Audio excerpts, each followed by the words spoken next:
bertemu, berdebar dada menatap wajahmu, puasku pandan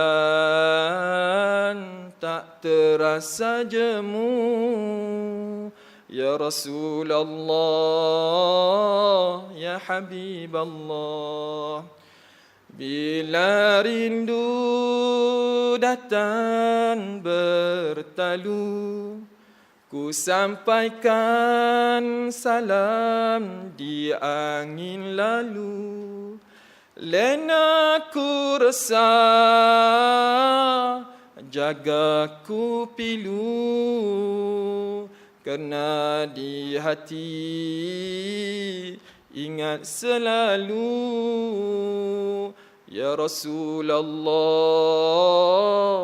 ya Habiballah, bila rindu ku sebut namamu, biar jauh beribu batu, biar mereka semua tahu cinta kita pada yang satu. Ya Rasulullah, ya Habiballah. Tuan-tuan, kenapa kita kena banyak selawat ke atas baginda Nabi? Tanya seorang padri, apakah bila kita tak selawat kat Nabi, maka Nabi tak dijamin lagi sejahteranya? Seolah-olah kita ni macam undi melalui SMS. Betul tak? Orang tu nak berjaya, tuan-tuan, mesti banyak SMS. Jadi kita pun pakatlah hari ni SMS selawat ke atas baginda Nabi SAW. Tuan-tuan tengok cerita Piramli. Cerita Piramli mendahului zaman kita, tuan-tuan. Dia kira dalam ramai-ramai ni, tuan-tuan, Piramli dapat Tan Sri. Betul? Datuk Azizah Sata. Di mana S. Samsudin? Dapat apa, tuan-tuan? Saya tanya orang, dia kata S. Samsudin tak dapat kerana dia orang Singapura. Hebat, tuan. Saya tanya lagi, Shah Rukh Khan orang mana? Tak boleh jawab, tuan-tuan. Ya Allah, kita ni pelik sungguh. Cerdik tapi nampak bodoh. Minta maaf. Jawab. Janganlah jawab kata orang Singapura apa. Jawab tak nak bagi, sudahlah. Tak bagi pada S. Samsudin, tuan-tuan. Satu je. Ada orang cerita kat saya, orang tua-tua. Kenapa? Dia tanya saya. Saya mana tahu. Dia pun bagi jawapan. Tuan-tuan ada jawapan tak? Tuan-tuan dengan saya ni mana tua? Takkan saya nak bagi ke tuan-tuan? Orang tua lah akan beri jawapan pada saya. Tuan-tuan. Jadi apakah jawapan bila saja kelakar? Dia kata kerana dalam satu cerita S. Samsudin diminta supaya mengeja satu huruf. Alif, Mim, Nun, Waw. Tuan-tuan. Alif, Mim, Nun, Waw. Alif tendang Waw, sirkus. Sensitif, tuan-tuan. Sampai ke sudah. Tuan-tuan jadi Pak Ali juga. Tak kerti je Ali. Tapi yang bestnya, tuan-tuan, dalam cerita yang Haji Bakhir tu. Apa Haji Bakhir tu? Labu-labi. Ada Ibrahim Pendek, tuan-tuan. Allah yarham. Ibrahim Pendek.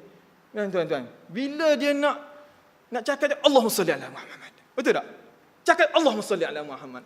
Allahumma salli ala Muhammad. Allah hebat, tuan-tuan. Itulah Piramli bahawa kita pada, tuan-tuan, banyakkan ingat pada Allahumma salli ala Muhammad. Jadi apa faedahnya kalau kita banyak selawat ke atas Nabi? Apakah Nabi makin terjamin kerana kita selawat? Jawapannya oleh Dr. Azhar Mulkan ialah, dia jawab kepada padri yang bertanya, bila seorang tu berselawat ke atas baginda Nabi, orang tu selawat sekali, Allah akan selawat ke atasnya 10 kali ganda.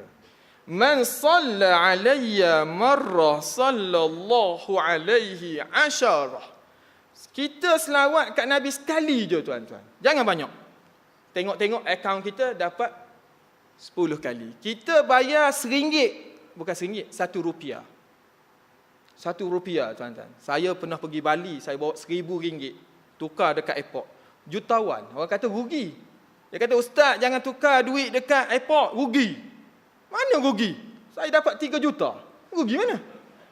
Dan tuan, orang tak pandai kira tuan. Dia kata rugi ustaz. Saya pergi Bali tuan, air saya tak beli air murah-murah. Cuma 200. Air kosong 200, kadang-kadang 2000 pun saya minum tuan. Pakai ayah belagak tuan, seronok jadi orang kaya. Sana taraf hidup tinggi. Bukan taraf hidup tinggi, maknanya dia orang kaya, tak ada yang minum yang tak standard. Semua mahal tuan. Jutaan. Bila pergi Singapura tuan. Singapura saya bawa 1000 juga. Tukar saya ingat jutawan. Dapat RM380. Allah, nak makan pun takut tuan. Nak beli benda ni RM10 Singapura. Convert Malaysia dah jadi RM26. Tak jadi. Tapi saya jumpa satu buku, harga dia RM25. Beli juga walaupun harga dekat 70 Malaysia. Tak apa tuan-tuan. Jadi nak bagi tahunya ialah sekali kita selawat tuan-tuan, selawat kita main-main je. Tapi selawat Allah ke atas kita tuan-tuan adalah selawat yang begitu bernilai. Jadi selawat Allahumma salli ala Muhammad wa ala. Dalam kitab Mukasyafatul Qulub karangan Imam Ghazali, dalam satu kisah yang ditanya kepada Hasanul Basri. Ada orang mari tanya, ibu tanya, "Wahai tuan, bagaimana saya nak bermimpi temu dengan anak saya perempuan ni yang tak meninggal je, lepas tu tak mimpi-mimpi lagi." Ya Allah, dia pun bagi amalan tu doa mimpi. Mimpi tuan-tuan, dalam mimpi tu ibu tadi kata, Allah, kalau tak mimpi pun tak apa. Dia tengok anak dia berada dalam kubur tadi dalam seksa. Pakaiannya pancang huduh tuan dan digantaikan dengan api. Dia kata kalau gitu tak apa, tak mimpi. Kemudian selepas tu Hasan Basri ni pula bermimpi. Mimpi jumpa dalam syurga, tengok satu taman tuan, orang yang penuh nikmat. Dalam ramai-ramai tu ada seorang perempuan panggil dia, "Wahai Syekh, kenal tak saya?" "Mana kenal? Sayalah anak putri kepada yang bertanya tadi." Dia kata, "Kenapa hari tu makmu kata mu teruk, hari ni mu baik?" Dia kata, "Kalau tuan nak tahu, ada satu hari dalam kubur ni ada 505 orang yang diseksa dalam kubur. Tiba-tiba ada seorang datang berjalan dan sebut, Allahumma salli ala Muhammad wa ala